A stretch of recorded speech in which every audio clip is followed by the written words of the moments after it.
Hey, welcome to Pathfinders, you guys, where we talk about faith, culture, and tough topics. Today, we're talking about recovery, and I'm here with Mike Navarro. It's good to be here. Good to be with everybody. Yeah. Hey, we are talking about recovery, Christ-centered recovery, could be secular recovery. But man, I mean, it's a big and broad topic, yeah? It really is. You know, everybody needs recovery. Yeah. And so I'm happy to be here to talk about it for sure. That's good. I know that I have come up under Celebrate Recovery and specifically underneath just the years that you were here as a Celebrate Recovery pastor. Yep. I did that for a while. Yeah. And it was good. It was very enjoyable. And I was more than happy to hand that program off to you here at NorthPointe. Yeah. How long were you the Celebrate Recovery pastor here at NorthPointe? I want to say it was 15 plus years. Yeah. That sounds about right. Without doing the math and pulling the calendar out in the middle of a podcast, I'd say it was 15 plus years. Yeah. And it's been a few years now for me, and it has been a journey for me as well. Yeah. I've learned so many important things along the way, but I think some of the topics that we want to wrestle through and tackle is like, what does it look like for someone coming into recovery? But first off, before we get to that, what did your inception into Celebrate Recovery look like, or even into the world of recovery for that matter? Yeah, it was an interesting journey. Obviously, I was part of the startup team for Celebrate Recovery at our church. And even though I had gotten myself off of drugs, I hadn't practiced any recovery at all. Yeah. And so I had to learn it all. So I got my initial recovery indoctrination in Celebrate Recovery. But I got it with a group of people. Like, we all kind of learned it together. We had some 12-step veterans that were a part of the group and that had come out of AA and NA, and they were very helpful with all the wisdom that they had. Yeah. And literally, we had these books that Celebrate Recovery puts out, and we just started as a group reading our way through them, trying to discover the process of recovery. Yeah. Yeah. Wow. So when you say AA and NA, talking about recovery programs outside of the church, Alcoholics Anonymous, Narcotics Anonymous, right? And the 12 steps, they carry over, as we know, from those programs into Christ-centered recovery. Right. How did that act as like an intersection between your recovery and then like your faith with Jesus at that time? Yeah. I think the thing for me is I always believed in God. Like the reality of God was never in question for me.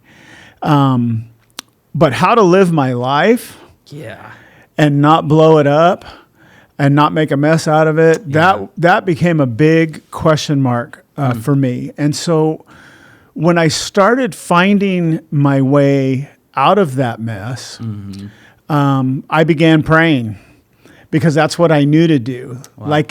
Like I instinctively knew there was a power greater than myself that could help me. Yeah. I had drifted away from that relationship, and I really didn't know what to do other than try to make contact with him. And the Celebrate Recovery process started tying my relationship with God with the things that I needed to learn and do. Yeah. And so, I didn't go... Like our friends from Alcoholics Anonymous and Narcotics Anonymous, they went from what they knew about recovery to discovering Christ-centered recovery. Wow. They learned it that way. Yeah. I learned it by discovering Christ as recovery. Wow. In other words, these things that had been in the Bible all along, these truths that I had heard on some level all along throughout my life, they began to drop into place as to things that I could do that could get me marching down the recovery road. Because that's what Jesus does. He takes us down a redemption road and a recovery road to help us put things back together. That makes sense. So it's like you're saying that, I know in AA and NA, they talk about a God of their own understanding. Correct. God as we understood him. As we understood him. Yes. And so you were like, you already were like, I recognize that Jesus is the singleness of higher power for me in my life. That's the way I would describe it now. Yeah. Yeah. So, what people call secular recovery, which is a term that I don't like. Okay. Why is that? Well, it's because when you say secular, it implies there's no God. And we know that God exists through people and through his spirit in the rooms of Alcoholics Anonymous and Narcotics Anonymous. We know that God is the basis of that program. Wow. It's just their purpose is a singleness of purpose. In other words, AA exists to help people stop drinking. That's their purpose. Right. And Narcotics Anonymous, their singleness of purpose is that no addict need die in their addiction, right? And so if you take that singleness of purpose and you just flip it a little bit to a singleness of higher power, that's where we wind up with Jesus Christ as higher power, knowing that he has the answer to everything that ails us.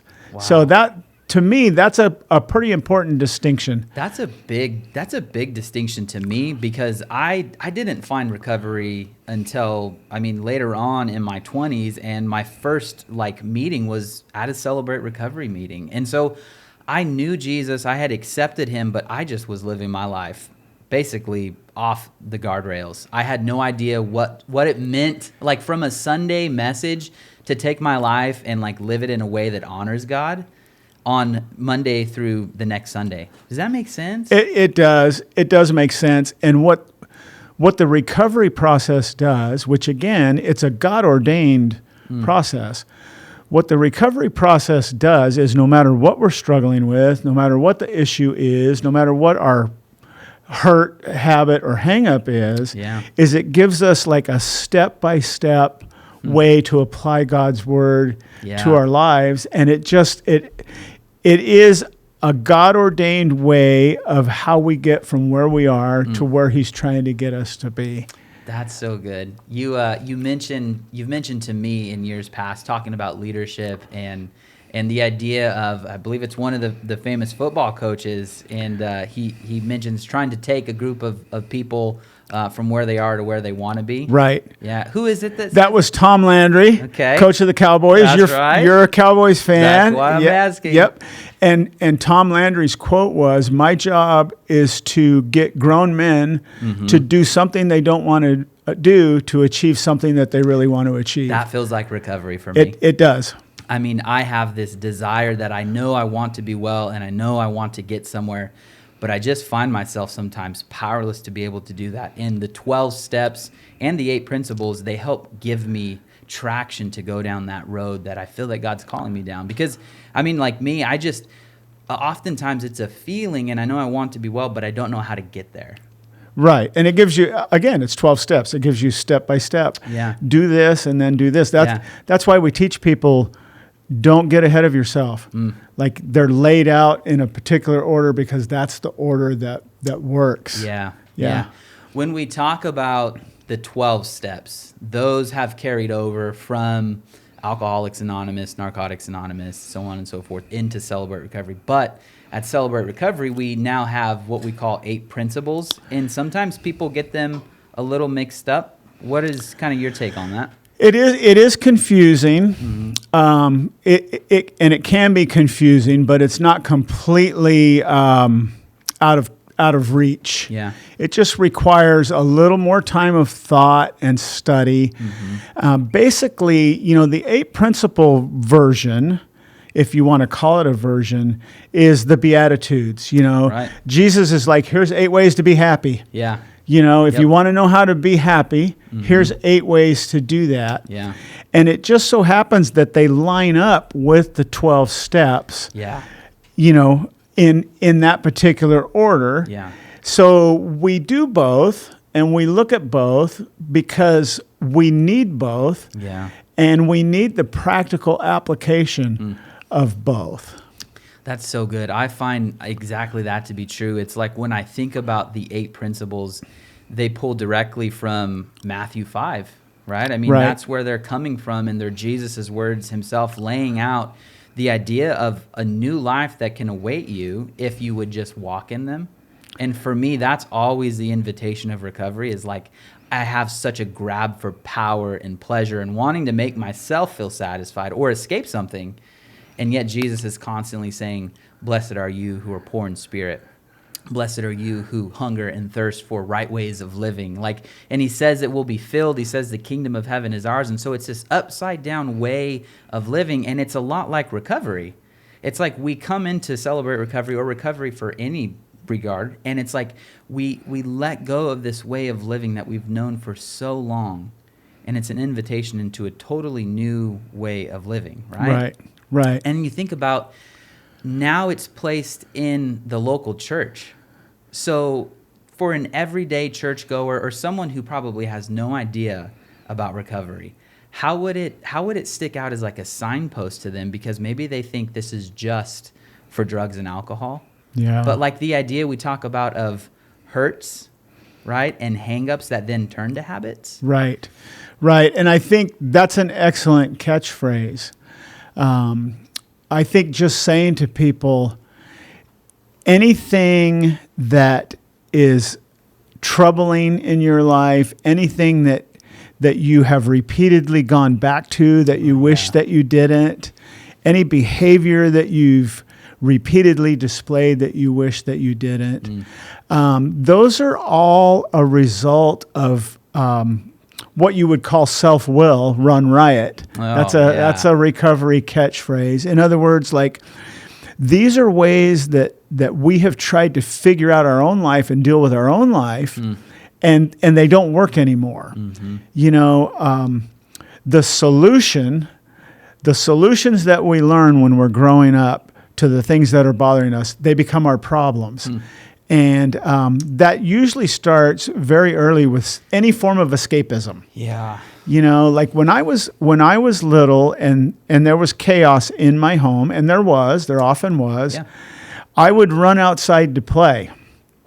And that was a way of escaping that chaos. When I got old enough to ride my bicycle to the other side of the neighborhood, well, that's what I would do, and I would stay gone until dinner time. You know, I'm from that generation that always says, hey, we played outside until the streetlights went out, and then we finally went home. But basically, it was a solution to what was troubling me on the inside. I didn't know how to deal with the chaos around me. Well, eventually I learned to escape through drugs and alcohol. Yeah. Right? Yes. And so the solution became a problem. Yeah. Some people, they start escaping through spending money. They start escaping through finding different relationships. They start running through people at a young age. Yeah. It's all the same core stuff. Yeah. But the idea here is that something's troubling us, and we start trying to find all these different ways to deal with it. Yeah. And the whole time God is saying, no, just do these other things. Yes. And you'll find your way to where you're trying to go. Yes, that's so good. I resonate a lot with the escapism. And I didn't recognize that until I came into recovery. And it was a few years into it that I was like, I have a problem with running. And the anxiety, I think about pictures of me growing up, because my life as a child, I mean, it was really good, but there's moments where I can look back and see that I was running or taking off down the street or get on my skateboard, and I had this like chew mark on my t-shirt because it was wet, because I would just chew on it, and I didn't even know that was anxiety. Yeah. Right? And so then people, we hang on to these things and we suppress them for years and years and years, and then we wonder why later on down the road we're hurting and broken and we can't seem to like piece things together. Right. That was me in my life, is I'm like, why can't I seem to figure out how to be an adult? Like I can't figure it out. And it wasn't until I came into Celebrate Recovery, because of failed relationships, failed finances, that I was like, there's a better way to living. Right. You know? Right. And those things that we do, they become like our friends. They are things that, because they worked for us for a season, we hold them close, and we have a really difficult time letting go of them. Yes. You know, and so what we do is rather than go, hey, this isn't working anymore.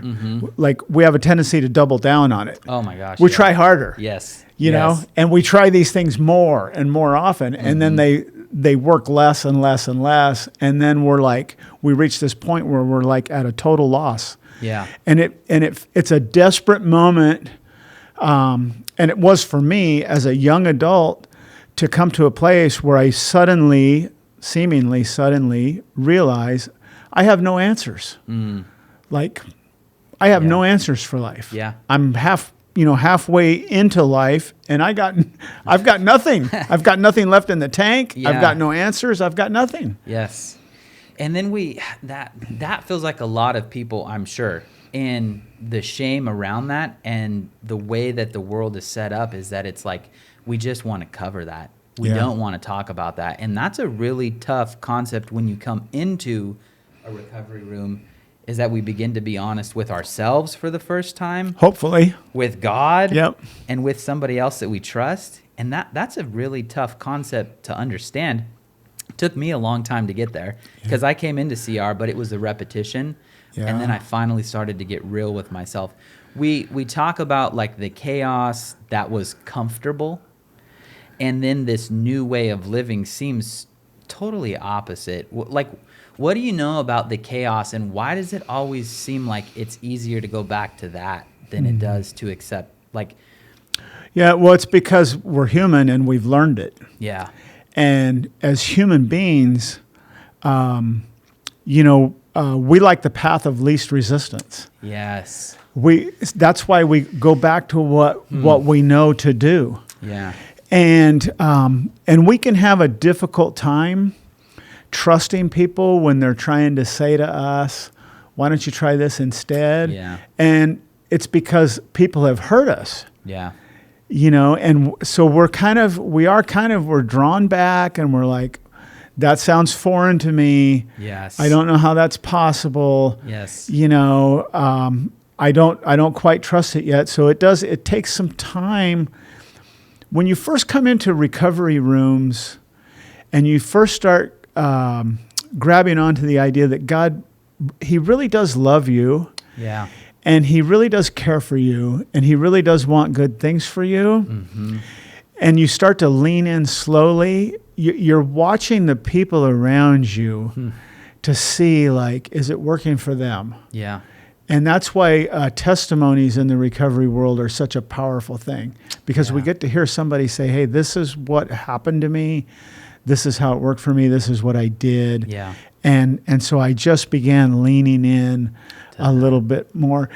Will, there's something inside of us that God put in there where we instinctively know he's the answer, but we have to kind of make our way through all of that fog. It's like a sifting almost. Yep. And then when we get through the fog, something has to trigger inside of us to where we're literally ready to kind of like, okay, I'm gonna buy in here, and I'm gonna do this thing. Yeah, that's like that idea of it's caught a lot of the times. I would say for me, I noticed it. It's like I was hearing it. We say it's caught, not taught, and we're talking about bad behaviors. But for some of us, it takes seeing people living a life of recovery in the meetings, and we're like, wow, I want that. Yeah. That looks good for me, Yeah. When we come in to Celebrate Recovery and we start working a program, we use that term, working a program, and you'll hear people say, work an honest program, or they'll say, it's very simple, but it's not always easy because it takes basically everything that you have. I've heard that floating around in recovery. It's only going to cost you everything you got. Yeah. And so, I mean, that idea could be scary at first, but I mean, once we take that, it's the journey with God through the 12 steps and the 8 principles are like nothing we've ever experienced. It's like peace. It's real peace that you can experience. And so when someone says, talking about working an honest program and integrity and those types of things, how does that all land with you? And what are your thoughts for someone listening going, what does this mean for me in my life? Yeah, well, it's big for me. After all these years of recovery, honesty and integrity are the big things. learning to be honest with others takes time. Learning to be honest with ourselves takes courage and time. And we have to be willing at some point to take a real look at our life as it is. Yeah. And that requires self-honesty. Yeah. And if we're lucky and we've got good people around us, they can remind us that, hey, nobody's perfect. Mm-hmm. Everybody makes mistakes. And you've done good things in your life too. And good things have happened in your life too. Yeah. And being honest about the things that aren't so good and aren't so perfect, that becomes easier at that point. And the longer that you do that, the longer that you're honest with yourself, the more closely you hold that, the more dear it is to you, because you know that it's working. You begin to see like, hey, like, here's something I like to tell people about being honest with themselves and others. Nobody ever died from embarrassment. Oh, dude, that's a word. That's it. That's an expression that we like to use. But if I share my most embarrassing secret with you, it's not going to kill me. Yeah. It's only going to help me like shed some light on it. And so I can get in there and find out, well, like, why do I do these things? Yeah. Why do I behave that way? Why do I feel that way? Yeah. And when I'm honest with myself, then I can start like figuring out various patterns in my life and working my way through things. That's really good. Yeah. And man, nobody ever died of embarrassment. Right. I need to like tuck that in my pocket and keep it, because it's still something. And it's crazy because being a pastor in recovery, now I'm like in this spot where that needs to be even more so at the front of my attention, because it's easy to hide. And it's like, once we remove that kind of that barrier that we don't live for our titles or who we are, or, I mean, in Celebrate Recovery, we talk about anonymity and confidentiality are basic requirements. What you hear there, when you are there, like we say, let it stay there, here. Right. That's how we go. But that allows us to remove those titles and the fears that come around, and being like, I can't share because this might jeopardize my well-being or my living or whatever it may be. And we just get to be, as I like to say, another anonymous person holding a chair. Right. Man, the freedom that comes from being known in a safe place is huge. Some of the misconceptions, though, people think about is they go, well, it's just for drugs and alcohol. I need to go find somewhere else to work on my stuff. What would you say to somebody who comes to you and says, well, Celebrate Recovery, it's just for drugs and alcohol, and I don't have that problem? Yeah. Well, I mean, the easy answer is like 75, 80% of the people that attend are there for some other reason than drugs and alcohol. Yes. Physical addiction, chemical addiction is the minority of people that attend. Yeah. And I know that to be true.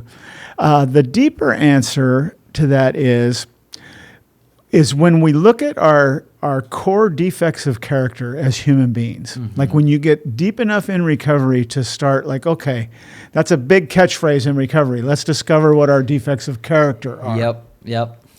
We all have the same core set of character defects that we're prone to. Some areas a little more than others. Yeah. And they all start with the word self. So the core character defects are like, I'm selfish, or I'm self-centered, I'm self-loathing. Wow. Right? I'm self-avoidant. It's all self. And those things they play out in various ways. Yeah. True. I mean, as an example, if a core character defect of mine is self-centeredness, which it is, honestly. And I discovered that early in the recovery process once I dug into it. Yeah. What that means is, like, I see the world through the lens of me. And I literally used to think, if the world was just more suited to my personality, life would be a lot easier for me. Yeah. Right? But once I come to terms and can identify that, then I see, well, that doesn't necessarily have to play out in a drug and alcohol addiction. that can play out in like narcissistic tendencies. Oh my gosh, that can play out in like domineering behavior, exclusionary behavior, just all kinds of things. Yeah. And so when that starts affecting my life and my relationships in a negative manner, then I have the same pain, the same problems, the same issues that somebody who has a physical addiction or a chemical addiction is dealing with. Wow.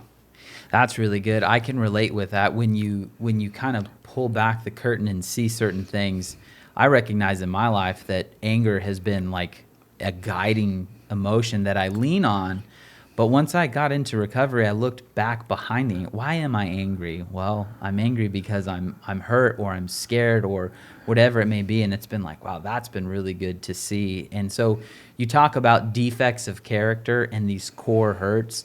For people who maybe just don't know anything about recovery, or people who are wondering the question, why can't I always get better? Celebrate Recovery speaks to where you're at, but also to the core of like who we are as a person and how God has intended us to be.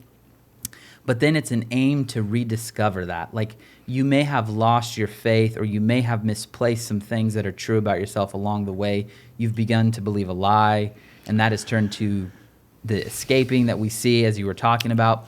But then you get back to the root of like, this is who I am in Christ. And so when the steps or the principles and our program and our relationship with Jesus all intersect, we become who Jesus has called us to be. And so for the person who is listening or watching, what does it mean to be a Christian in recovery?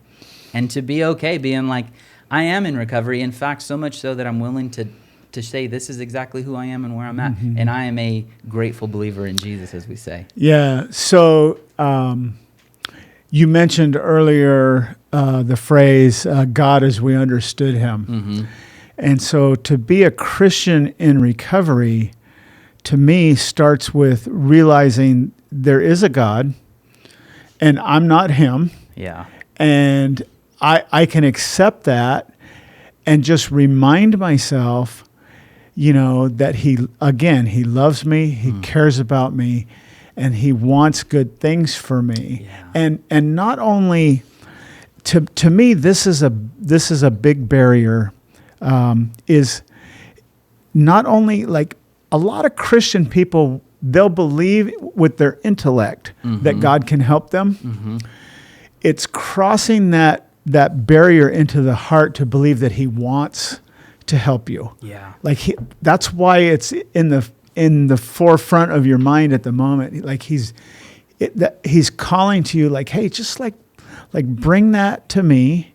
Yes. And let me help you with it. I mean, there's so many verses in the Bible, come to me, all of you that are weary. Yes. That's one of them. One of my favorites is in James' letter, it says, come close to God and God will come close to you.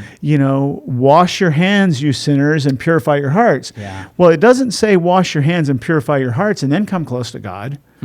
It says come close to God. That's good. And then, wash your hands and purify your hearts. It's like, so come to me with all the yuck all over you. Just as you whatever it is. Yeah. You're a Christian believer. But you're not perfect. You're not God. Yeah. And so just go ahead and surrender yourself to him in those moments and let him help you through it. Again, nobody's going to die from embarrassment, right? No. That's so good. I feel like for me, when I came into Celebrate Recovery, that was it. I was embarrassed to say, I've made a mess of my life. I'm going through a divorce. I'm filing for bankruptcy. I have imploded my life, and I don't know how to get it back. And one of the things is like, once I became honest and just started to share that, I started to learn who I was in Jesus, because I started to see that like, it's okay for me to come to him as I am. And you were talking about like, we just got to draw near to God. And Principle 2 says to earnestly believe that God exists, that we matter to him, and that he has the power to help us recover. Celebrate Recovery has taught me I matter to God. Yes. And would you say that you found that to be true for yourself as well? Like, God loves me. I see that, but I recognize that he likes me. Yes. Yeah. And so the matching step for that principle is step 2 that says we came to believe that a power greater than ourselves could restore us to sanity. Yeah. We do matter to him. He does want to help clear up that fog and get us to a place where we can jump in faith and begin following. Yeah. You know, my favorite, the turning point in my recovery was the verse that says that it's God that works in you to will and to act according to his good purpose. Yeah. That's the matching verse for step 2 in the program, right? Philippians 2:13, I believe. Philippians 2:13. And what that verse says to me is that God is able to make me willing to do the things that he's calling me to do. So like literally I can say to him and have said to him, I don't know that I'm willing to do this. Wow. But this verse says that you can make me willing to do this if this is what you really want me to do. Wow. So that's what I'm going to do is I'm going to make myself available for you to make me willing to do these things. It was a major turning point for me. Wow. You know, because like when we start contemplating the idea of recovery, whether we're lifelong Christian believers and we don't want people to know our secrets, or whether we came from a completely different background, our life has fallen apart, whatever the case may be, you know, it's becoming willing. That has to take center stage. Yeah. And being able to put ourselves in that place to say, okay. Yeah. You know, like, I don't know, but this says you can make me willing. Yeah. And so I'm going to make myself available to that. Man, and that's so good. And that's the idea of, I mean, as believers in Christ, right? We give our lives to him. When we accept Jesus as Lord and Savior, I mean, for some people, they come into recovery, and step 3 says that, you know, we're making a conscious decision to turn our lives and our wills over to the care of God. Right. And for the first time, that can be when someone invites Christ into their life as their Lord and Savior. Right. And that's a big deal. But what they don't recognize in that moment is not only is that happening, but they're inviting that same power that you're talking about to actually create the desire to want to do well. Right. And honor God. And to me, the idea of most of the time, if not all of the time, when God calls me to do something, fear is typically pretty much at the forefront. And I have to be reminded, I have a power greater than myself in the Holy Spirit through Jesus and what he's done for me, living in me. Right. I'm not alone anymore. Right. Because those thoughts and those places that I lived at, as we say in recovery, they were bad places to be. It's a bad neighborhood in here. That's right. When you don't have God with you, right? That's right. And so knowing that, it opens up the possibility to like, I really can do all things through Christ who gives me strength, because it says that. And one of the things I've found is I pay attention to the little nooks and crannies of things. And in the steps, it says, all of them, 1 through 12, it says, we. Right.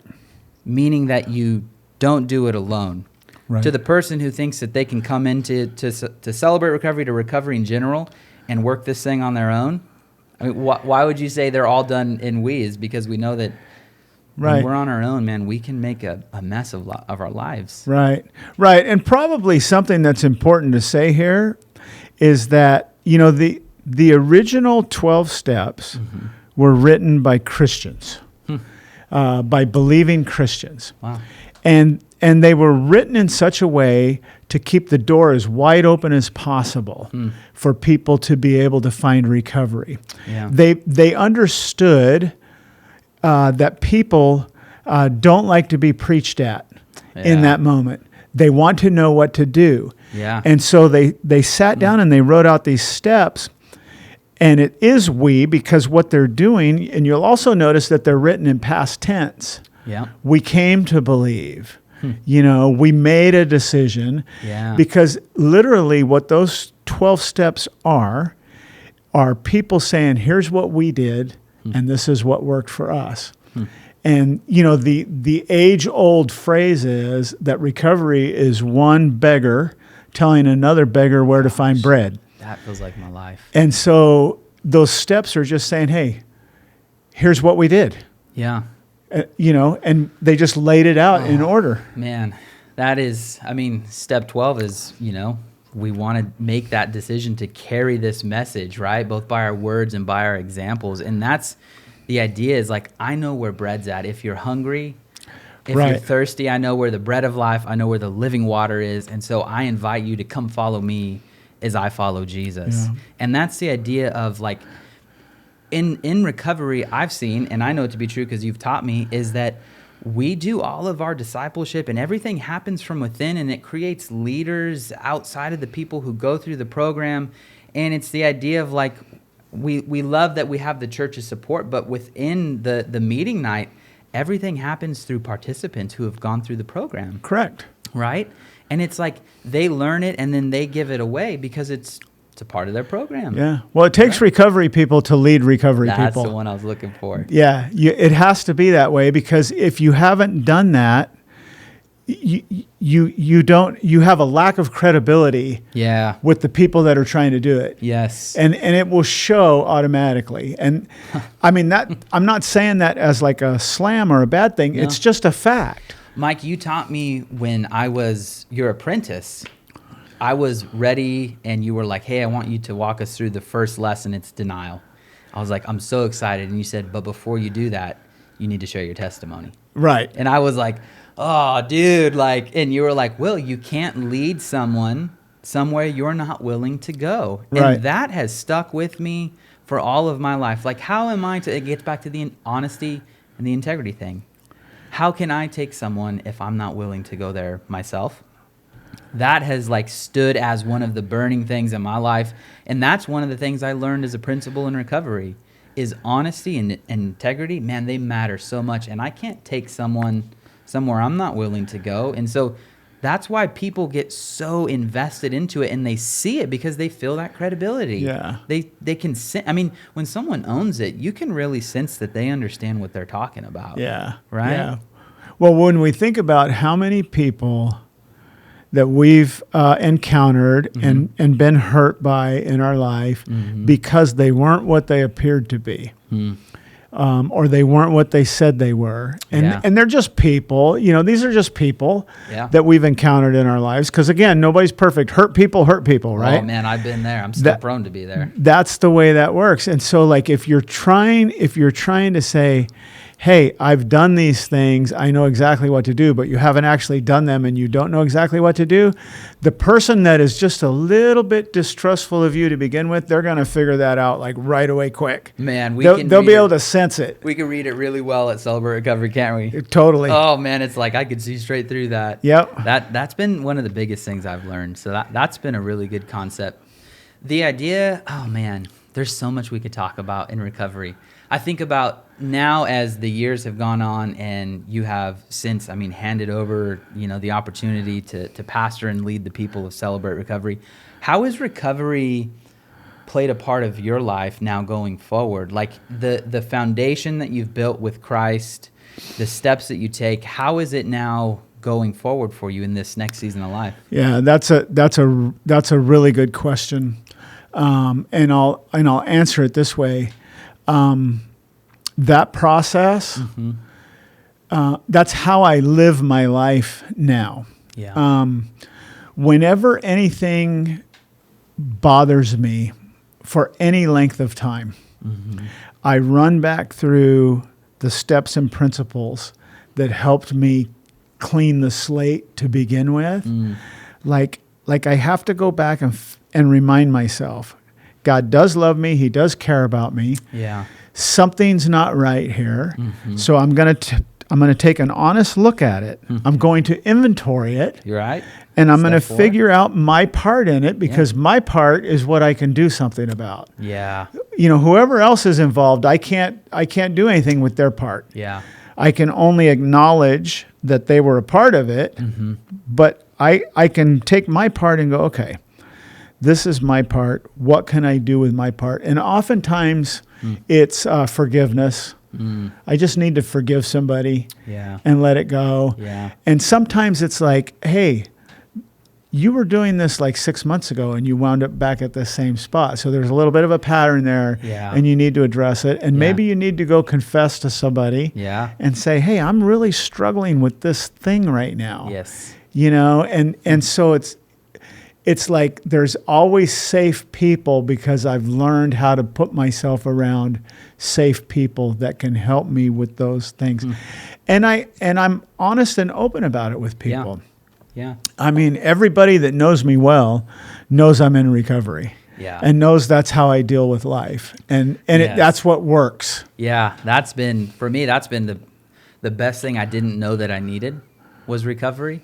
And now it's become my whole life, and I can't see there being any other way in which I would live my life. It's like God knew exactly what I needed. As we say, God was doing for me what I could not do for myself. That's right. I was hurting and broken, and he led me in. And that's encouragement for me going forward, because I see that, just like you're saying, you can't lead someone somewhere you haven't been. Right. You're still showing me that recovery works. Right. Even in this season in your life. It does. Yeah.